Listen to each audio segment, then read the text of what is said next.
Iran और Israel America के बीच जंग भीषण हो गई है। ईरान ने इजराइल के साथ साथ मिडिल ईस्ट के 7 देशों पर भी अटैक किया। ईरान ने यूएई, सऊदी अरब, जॉर्डन, बहरीन, कतर, इराक और कुवैत पर मिसाइलें दागी हैं और इन हमलों में ईरान ने अमेरिकी एयरबेस को निशाना बनाया। हमले के बाद से यूएई ने अपना एयर स्पेस बंद कर दिया। ईरानी हमले के बाद से पूरे मिडिल ईस्ट में भीषण युद्ध छिड़ चुका है। बता दें कि ईरान ने अपने इस ऑपरेशन को एपिक फ्यूरी नाम दिया है। इजराइल अमेरिका ने ईरान पर साझा हमला किया है। राजधानी तेहरान समेत कई शहरों में एक साथ कई रॉकेट्स और मिसाइल दागे गए। इजरायली रक्षा मंत्री ईरान के खिलाफ इस ऑपरेशन की पुष्टि की है और इस ऑपरेशन को शील्ड ऑफ जूडा नाम दिया गया है। भीषण हमले के बाद से ईरान के कई शहरों में आसमान में काले धुएं का गुबार नजर आया है। तेहरान समेत कई शहरों में धमाके सुनाई दिए, हमले के सायरन बजे। बता दें कि अमेरिका राष्ट्रपति डोनाल्ड ट्रंप ने ईरान पर हमला करने की धमकी दी थी। इजराइल अमेरिका के साझा हमले के ईरान के राष्ट्रपति और सुप्रीम लीडर खामेनेई को भी निशाना बनाने की कोशिश की है। इजराइल ने राष्ट्रपति भवन और खामेनेई के ठिकानों पर 7 मिसाइलें दागी। हालांकि ईरान का दावा यह है कि हमले में राष्ट्रपति सुरक्षित हैं और वहीं खामेनेई को भी तेहरान से बाहर सुरक्षित सेफ जोन में शिफ्ट कर दिया गया है। ईरान ने भी इजराइल पर जवाबी हमला शुरू कर दिया है। ईरान ने इजराइल पर 400 से ज्यादा मिसाइलें दाग के पलटवार किया। उत्तरी इजराइल पर ईरान ने टारगेट अटैक किया है और पूरे इजराइल में हवाई हमले के लगातार सायरन बज रहे हैं। इजरायली हमले के बाद से ईरान ने अब तक का ये सबसे घातक हमला करने की धमकी दी। ईरान ने यह कहा था कि जंग इजराइल ने शुरू की है और इसे खत्म हम करेंगे। अमेरिका और इजराइल को हम कुचल देंगे। ईरान पर हमला करने के बाद अमेरिकी राष्ट्रपति ट्रंप ने पहला बयान जारी किया। राष्ट्रपति ट्रंप ने कहा कि ईरान कभी भी परमाणु शक्ति नहीं बन सकता। ईरान परमाणु हथियार बनाने की कोशिश कर रहा था और अमेरिका को निशाना बनाने की कोशिश में था। ईरान के खिलाफ अब हमने बड़ा ऑपरेशन शुरू कर दिया। हमारा लक्ष्य खतरे को खत्म करने का है और हम उनकी नेवी और मिसाइलों को खत्म कर देंगे।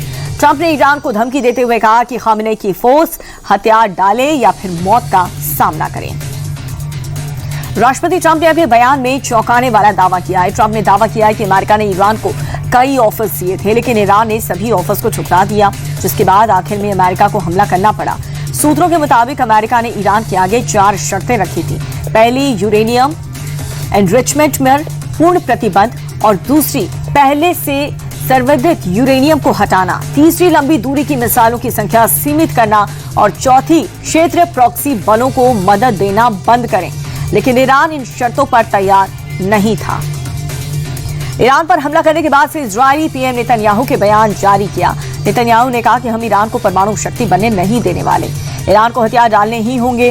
हमलों के बाद से अपने पहले वीडियो मैसेज में नेतन्याहू ने तेहरान के शासन बदलने की बात कही। उन्होंने ईरान की जनता से कहा कि जुल्म के बोझ को हटाएं और एक आजाद शांतिपूर्ण ईरान बनाएं। ईरान की मौजूदा सरकार को परमाणु हथियार हासिल करने की इजाजत नहीं दी जानी चाहिए, क्योंकि इससे पूरी दुनिया को खतरा हो सकता है। ईरान पर हमला करने के बाद से इजराइल भी ईरान के पलटवार को लेकर के पूरी तरह से अलर्ट था। इजराइल ने एयर डिफेंस सिस्टम आयरन डोम को एक्टिवेट कर दिया। नेतन्याहू सरकार ने पहले ही पूरे देश में इमरजेंसी घोषित कर दी थी। एडवाइजरी जारी करके लोगों को सुरक्षित स्थानों पर जाने के लिए कह दिया गया था। स्कूल, कॉलेज बंद और सार्वजनिक कार्यक्रम पर भी पाबंदी लगा दी गई। साथ ही सभी उड़ानों को रद्द करके एयर स्पेस भी बंद कर दिया। हमले के बाद से अमेरिका भी काफी अलर्ट मोड में आ चुका है। कतर की अमेरिकी एम्बेसी में अपने सभी कर्मचारियों को सुरक्षित जगह पर रहने के निर्देश दिए। दूतावास ने अपने नागरिकों को भी अगली सूचना तक ऐसा ही करने की सलाह दी है। और वहीं इस पूरे हमले के बाद से पड़ोसी देश भी अलर्ट हो गया। इराक ने भी अपना एयर स्पेस बंद कर दिया है। ईरान पर अमेरिका इजराइल के हमले के बीच से इजराइल स्थित भारतीय दूतावास ने नागरिकों के लिए एडवाइजरी जारी की है। सभी भारतीयों को सावधान और सतर्क रहने के लिए कहा। बेवजह घर से बाहर और गैर जरूरी यात्रा करने से बचने की सलाह दी।